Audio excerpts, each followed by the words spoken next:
प्रयागराज। कभी देश में 15,000 नदियां थीं। इनमें 450 नदियों का अस्तित्व समाप्त हो गया है। गंगा यमुना समेत अन्य नदियों का अस्तित्व बचाने के लिए जन सहभागिता की जरूरत है। नदी संवाद के संयोजक जीवकांत झा ने बुधवार को नवाब यूसुफ रोड स्थित एक होटल में पत्रकारों के साथ बातचीत के दौरान यह बातें कही। जीवकांत ने कहा कि देश की नदियों का वजूद बचाने के लिए महाकुंभ में 20 जनवरी को गंगा पंडाल में नदी संवाद होगा। इस संवाद में नदियों को बचाने के लिए काम कर रहे लोगों के साथ महामंडलेश्वर और संत महात्माओं को आमंत्रित किया जाएगा। नदी विशेषज्ञ ने कहा कि गंगा का प्रवाह निरंतर नहीं है। महाकुंभ कुंभ के स्नान पर्वों पर ही गंगा में पानी छोड़ा जाता है। गंगा किनारे आर्सेनिक की मात्रा बढ़ रही है। यमुना की दशा दिल्ली में खराब हो गई है। चंबल, केन और बेतवा की वजह से प्रयागराज में यमुना में जल दिखाई देता है। गंगा यमुना को बांधों से मुक्त करने की आवश्यकता है। संवाद में आने वाले विचारों को लागू करने का प्रयास किया जाएगा। पूर्व पुलिस अधिकारी और नदी संवाद कार्यक्रम संयोजक जुगुल किशोर ने गंगा व अन्य नदियों को बचाने में सभी को भाग लेने का आह्वान किया। मेला क्षेत्र का गंदा पानी बना देंगे पीने योग्य। प्रयागराज। महाकुंभ के दौरान मेला क्षेत्र में निकलने वाला गंदा पानी पीने योग्य बनाया जा सकता है। डिपार्टमेंट ऑफ एटॉमिक एनर्जी और भाभा एटॉमिक सेंटर के सहयोग से मेला क्षेत्र के सेक्टर 10, 13 और 15 में अत्याधुनिक ट्रीटमेंट प्लांट लगाया जा रहा है। दोनों संस्थान की ओर से 3 प्लांट लगाने में सहयोग कर रहे वैज्ञानिक अरुण कुमार तिवारी ने बताया कि प्रतिदिन 15 लाख लीटर गंदे पानी का शोधन होगा। पानी को साफ करने के लिए खास तरह के बैक्टीरिया का इस्तेमाल किया जाएगा। वैज्ञानिक के अनुसार 2021 में हरिद्वार कुंभ में एक डिवाइस की मदद से गंदा पानी साफ किया था। महाकुंभ समाप्त होने के बाद इसी विधि से नालों का पानी साफ किया जा सकता है। 2000 ईस्वी से हम लोग माननीय गोविंद जी के नेतृत्व में गंगा जी की पूरी यात्रा की है, नर्मदा जी की और जमुना जी की। ये हमारा अध्ययन प्रवास यात्रा था।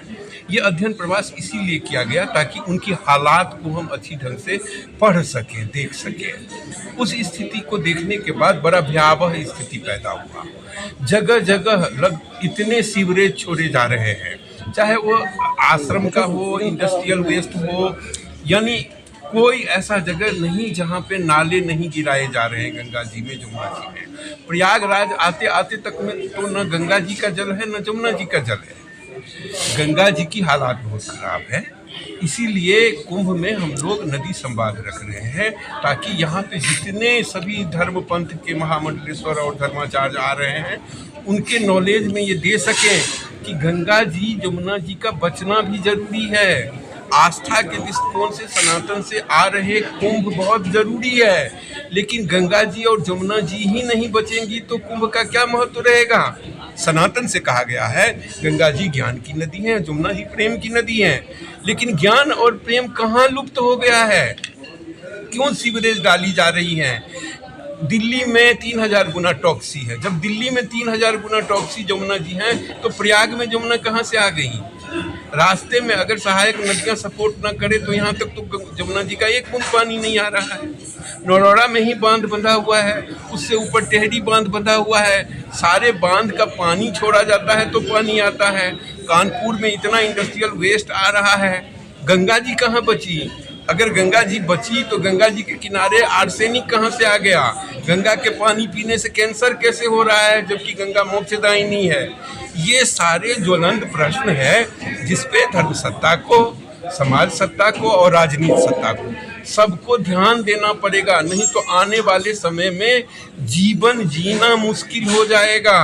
भारत को शॉर्ट एनालिसिस की जरूरत है। आप लोग किस तरह से काम करेंगे इसके नदी संवाद के अलावा किस तरह से और काम करने वाले? अभी हम तो भाभा एटॉमिक रिसर्च सेंटर के साथ जुड़ करके नदियों के ऊपर में काम कर रहे हैं और पानी के ऊपर में काम कर रहे हैं ताकि ड्रिंकिंग वाटर और वेस्ट वाटर, अभी तो एसटीपी के अलावा और उनके प्रावधान नहीं है, लेकिन एसटीपी अगर हम नाले पे लगा देते हैं और भाभा का लगाते हैं तो बहुत सस्ता है और चूंकि ओजोन वगैरह से है इसीलिए उसमें केमिकल ट्रीटमेंट नहीं किया जाता, तो उससे थोड़ा बचाव होगा। हालांकि ये परमानेंट समाधान नहीं है।